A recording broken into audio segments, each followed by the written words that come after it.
Welcome to SVG-TV News for Friday, November 13, 2015. I am Jennifer Richardson with the details. The leader of the opposition New Democratic Party, Anim Eustace, claims the Unity Labour Party is trying to steal the election by switching voters illegally between constituencies. Addressing an NDP meeting in Greggs last night, Eustace urged party supporters to be on the alert for any such acts, which he said is a serious issue.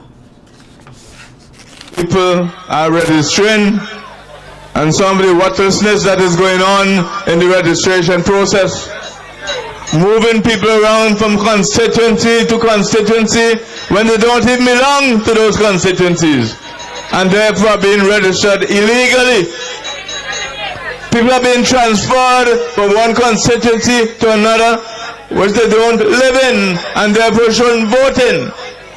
And it's important for all of us, because what they're trying to do now is steal the elections. They can't win on the basis of one man, one vote, so they're trying to steal. And I'm encouraging all of our people to keep your eyes open on what is happening in terms of this process of registration. The opposition leader says he has evidence to support his statement and that he will ensure that persons involved in stealing votes, as he calls it, are dealt with in the most severe way. We have evidence already that the names we submitted, that some of them have already been removed from the voters list, which shows that what we submitted was correct. And we have more submissions to make. And we are not going to be merciful to anybody who is caught stealing. Any registration officer who is caught stealing and hiding votes. I know, in East Kingston, a lot of it is going on. I know that. I'm not guessing that's why he submitted names already. And I know what they are trying to do. And even in case of East Kingston, some people have not even got back their ID cards. They are keeping the ID cards of some of the people transferred illegally, so can force them to the polls on the day of election by keeping their ID cards. So they transferred and they registered, but they didn't get the ID card yet. The opposition leader adds that the reign of the ULP must come to an end in order for better representation and fair treatment of all Vincentians. We can't afford to lose the election because of theft. And I'm asking you the people of this country, keep your eyes open. Report anybody who you know and you hear on the list who don't live in your constituency. Keep your eyes open every day until December the 9th. Every day. And there are certain constituencies where it is worse than others. East Kingston is one of the worst. Dr. East St. George is also bad. I noticed that the numbers are growing very much down in South Leeward by nature. And the other constituencies where you see evidence of this stealing. Central Leeward, Central Kingston also has a problem. And we must look and be careful with these things. And the NDP's candidate for South Central Windward constituency, Addison Bash Thomas, says the young people of this country can rest assured there is hope for the future under an NDP government. Thomas says that the South Central Windward constituency was once a self-dependent area where agriculture was the heart of the constituencies and SVG's development by extension. But the situation has changed under the ULP administration. Thomas told the gathering that the NDP can restore the constituency and the country on the path of national progress with social and financial success. But there are plans to develop the central area in Greggs. Greggs needs a resource center as well. And that will come. This whole center will develop. Brothers and sisters, the children of South Central Windward are having problems going to school on mornings. All over Diamonds, Mount Grennan, Chapmans, Lowmans. We don't talk about Greggs again. School bus problem. And we will have to fix it. We will fix it. As long as you vote me and you vote for the New Democratic Party, it will be fixed. I am pleased to see so many young people here this evening. And every day I go around the constituency, young people are saying we have a problem. We need jobs. We need jobs, jobs, jobs, jobs. And that's a cry. Not only South Central Windward, throughout the length and breadth of this country. The New Democratic Party has high on its agenda to create jobs for you, the people of St. Vincent and the Grenadines, for you, the people of Greggs, and especially for the young people of St. Vincent and the Grenadines. He adds that the NDP is ready to attract foreign investments and improve overall productivity of the nation in an effort to reduce poverty and increase the GDP of the country. Thomas states that the NDP is the party that truly understands the struggles of young people and will be creating 500 jobs for them in their first year of office in the IT sector. You will get jobs when we fix this economy. We gotta rebuild agriculture. We gotta fix tourism. We gotta restructure our mission and embassies overseas to attract foreign direct investment. And we are saying, in the IT sector, rich young people are doing well. That within our first year, we are going to create 500 jobs in that IT sector. And let me tell you something. That is not a joke. 500 jobs in the IT sector in the very first year. And I have already identified a building in South Central Windward where one of those centers can be located. So make sure, young people, there is hope. There is hope in the New Democratic Party. We are just talking idly up here. We are concerned about your well-being. Leader of the Unity Labour Party, Dr. Rav Gonsalves, has reassured the nation of his commitment to health care for all Vincentians. Speaking at a ULP meeting in Edinburgh last night, Dr. Gonsalves outlined that his government has supplied crucial equipment to the various health facilities, which was not available under the NDP administration. The Milton Cato Memorial Hospital did not have, before this ULP government, something called a CT scan. You know what the NDP Minister of Health at the time, in the 1990s, say? When Vincent Beach asked why you don't have a CT scan down there, she said, not just too much money. She told Vincent, you look at too much TV. She said this is a developing country. Well, this government brought Chicago Hope to West Kingston and the Milton Cato Memorial Hospital. He also said that his government has continued to improve upon the type of equipment available at the Milton Cato Memorial Hospital, but will be ensuring that the proposed medical referral center at Honest-Vale is outfitted with modernized equipment. And when the storm of December 2013 flooded out, we bought a new one and a better one. You hear me? But so as not to only have one, when we build the acute referral hospital at Honest-Vale, we're not only going to have another CT scan day, we're going to have MRI. We're going beyond Chicago Hope. Meanwhile, the ULP's candidate for West Kingstown, Debbie Charles, is promising proper representation for her constituents in both projects and consultation with the people if elected into office. Charles is calling on her constituents to get registered to vote in order to give her the support needed to clinch the West Kingston seat for the ULP. To know that you have a responsibility, and your responsibility is register, register, register. Look for your names prior to the day of election.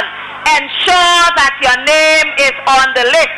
And when the 9th of December comes, make sure that you go to the polls. Go early.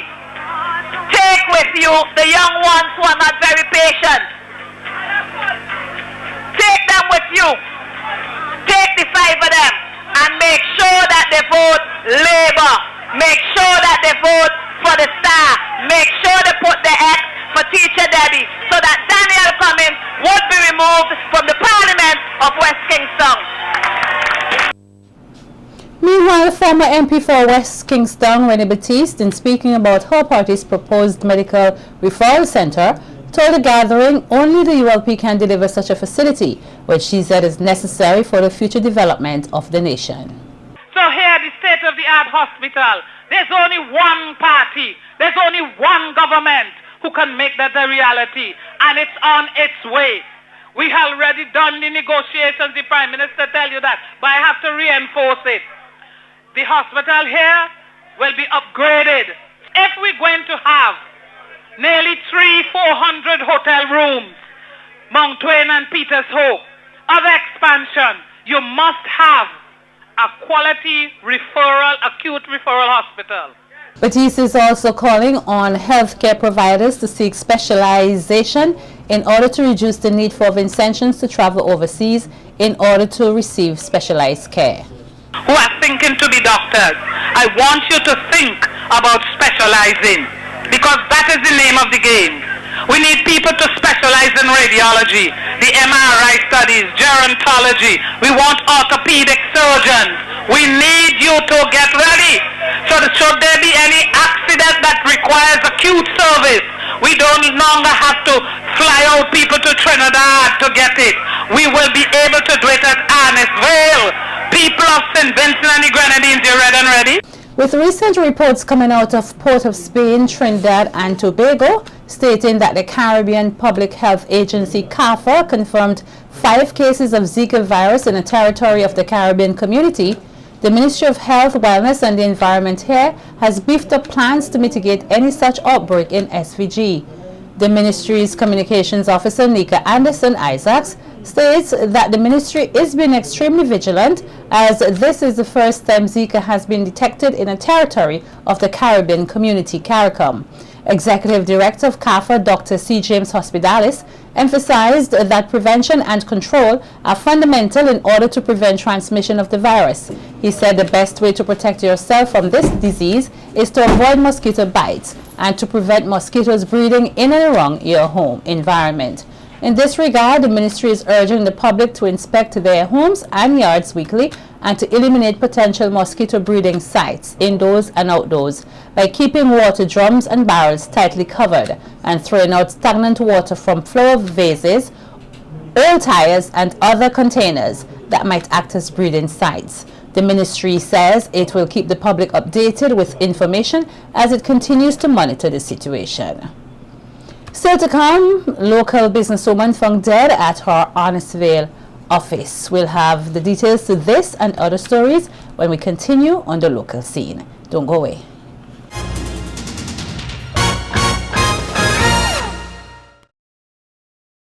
Welcome back. Police here are investigating the killing of real estate agent Charlene Graves of Calico, who was found dead at her Arnisvale office this morning. According to reports reaching SVG-TV News, the body of Graves, 36, the owner of the Bijou Real Estate Agency, was discovered around 9 this morning with multiple stab wounds about her body. The circumstances surrounding her death are not known at this time. However, we understand that one of her vehicles is missing and the police are seeking the public's assistance in locating it. It's an Escudo Jeep bearing the number plate P5672. The police say a post-mortem examination will be carried out on the body of the deceased early next week. Graves' death is recorded as the 24th homicide for 2015. As the focus to convert the Vincentian society into a green environment continues, the topic of renewable energy is being examined and assessed to see which of the different sources can better suit the country. While hydroelectricity is already used as a main source of power, this country has now moved on in search of other means of renewable energy, with the geothermal project soon to come on stream.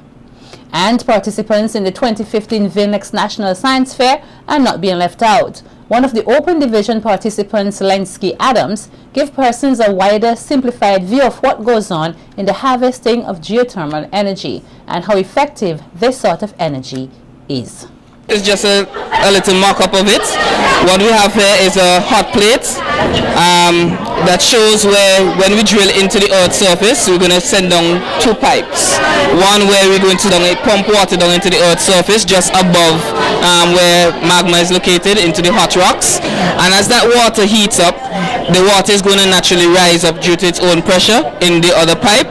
And as the water rises, some of it is going to turn to steam. And then the other set of water goes into this building, a wellhead separator, where it converts all of the other water to steam at standard pressure and at low pressure. So all of this steam will be directed into a generator where it turns a turbine. If you take a look, I have a turbine inside there spinning. Right, as you can see, the turbine spins and this generates a charge, and this charge is then sent into the transformer, which steps up the voltage to high voltage, which we can send around the rest of the country. Remaining water that has not turned to steam, we can send it back down into the earth's surface. So basically it's a cycle that keeps renewing itself, right? So we can pump it back down into the earth's surface in this ejection well. With the source already identified, it is now only to see this project initiated so that Vincentians can be one step closer to achieving a green environment. Vinlec's representative at the fair, Rohan Robertson, said that geothermal energy is indeed a better, cheaper alternative. From the geothermal energy, we're saying here that we're using the heat from the volcano. And that's a plus for us, because not like we're using diesel for the diesel plant. We're not using diesel fuel basically, and because we use water is a very cheap source. So in the end, Vincent should benefit from this particular project. In seeking a way to ensure that the marine resources are managed effectively as a way of sustaining them for future benefits, the National Parks, Rivers and Beaches Authority, in conjunction with the Fisheries Division, through the Caribbean Aqua Terrestrial Solutions CATS program, have embarked on the South Coast Marine Management Area Planning process. Speaking on the theme, Preserving Biodiversity and Pride in the South Coast Community, members of the Management Plan Committee sensitized stakeholders and members of the general public at a consultation last evening at the Calico Parish Hall on information and findings from previous assessments done by regional environmental scientists. In his opening remarks, Director of the National Parks, Rivers and Beaches Authority, Andrew Wilson, noted that through the project, several short-term consultants were employed during the last year, conducting studies to organize an effective and efficient management plan for the South Coast area. This marine management area, this new proposed marine park, actually extends from the Villa Point, that's a sardine area, and goes all the way up to Johnson Point. So it will encompass Indian Bay, Villa, Calico, and Canash beaches or bays.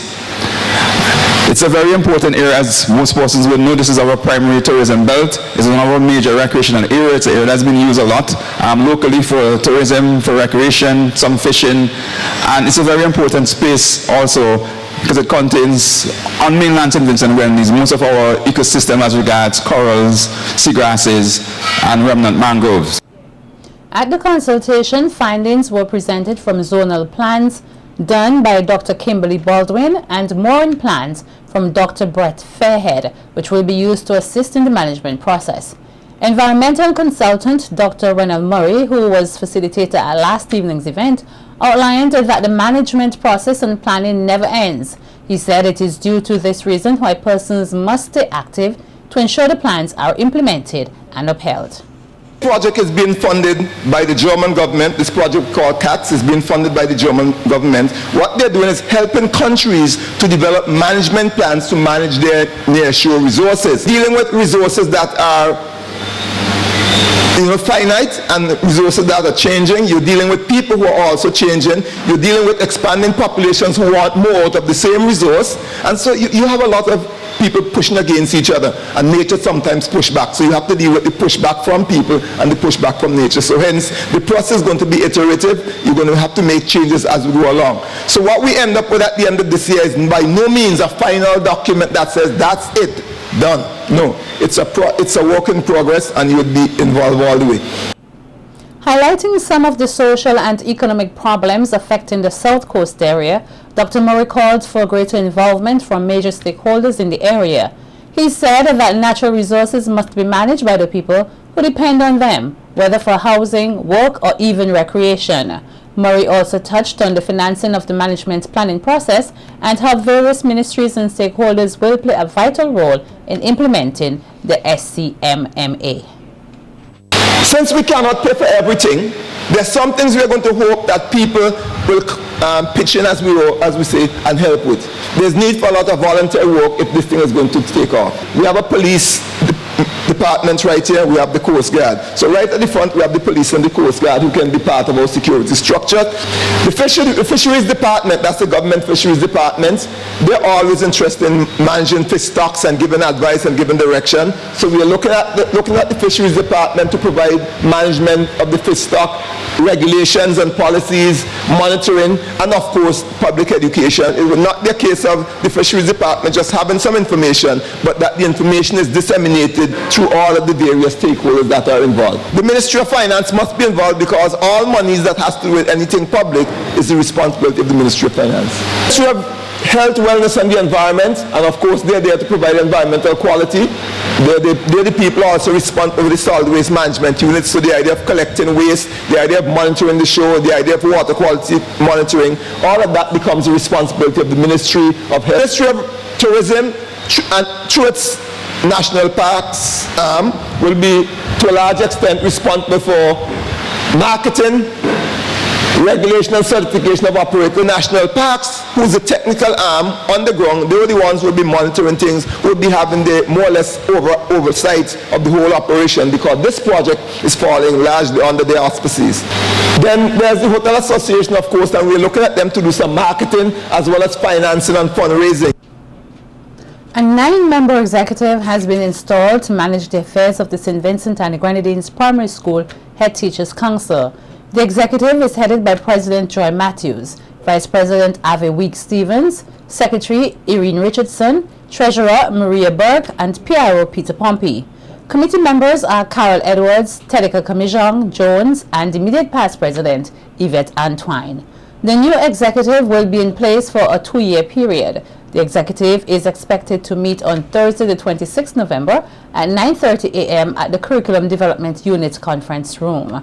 Some of the aims of the Primary Head Teachers Council are to act as a support structure for primary principals, to form a network among primary principals, to act as educational resource among primary schools, to deal with issues and challenges affecting primary school principals, and to act as a link between the primary schools and the Ministry of Education. World Diabetes Day will be celebrated around the world tomorrow, Saturday, November 14th. Each year, World Diabetes Day, which is coordinated globally by the International Diabetes Federation, the IDF, carries a particular theme. The theme of World Diabetes Day from 2014 to 2016 is Healthy Living and Diabetes. And this year, there is a focus on starting each day right by having a healthy breakfast. The Ministry of Health, Wellness and the Environment has been collaborating with the National Diabetic and Hypertensive Association to conduct various activities. On Tuesday, November 11, 2015, a symposium was held at the Fisheries Conference Room in Kingstown. The focus was on type 1 diabetes.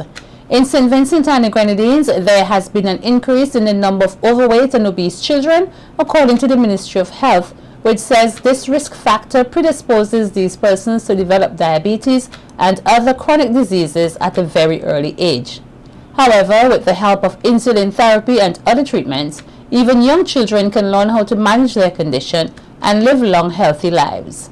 Among the main activities planned to mark World Diabetes Day are public education sessions in a bid to raise awareness of the condition, and free blood glucose screening tomorrow at the Kingston Vegetable Market.